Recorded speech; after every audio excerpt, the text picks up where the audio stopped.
গোটা মধ্যপ্রাচ্যে চরম বিপাকে মার্কিন ঘাঁটিগুলো।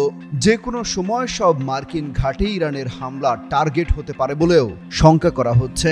এমনটা হলে ইরান ইসরায়েল যুদ্ধে সরাসরি জড়িয়ে পড়বে যুক্তরাষ্ট্র। পরিস্থিতি যখন এমন, তখন ইরাকে অবস্থিত মার্কিন দূতাবাস ঘিরে ফেলেছে ইরাকের বাসিন্দারা। রোববার রাতে শত শত ইরাকি হলুদ পতাকা হাতে মার্কিন দূতাবাসের সামনে বিক্ষোভ করেন। এমনকি ইরানের পতাকা হাতে নিয়ে শোডাউনও দেওয়া হয়। এরপরই ভয় আর আতঙ্কে দূতাবাস ছেড়ে পালিয়ে যান অনেক মার্কিন কর্মকর্তা।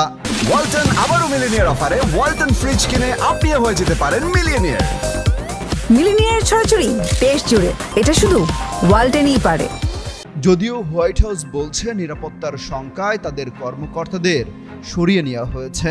অনেকে বলছেন ইরানের পাশে যেভাবে ইরাকের মানুষ দাঁড়িয়েছে, এই কারণে আগ্রাসী আচরণ থেকে পিছু হটতে বাধ্য হয়েছে যুক্তরাষ্ট্র।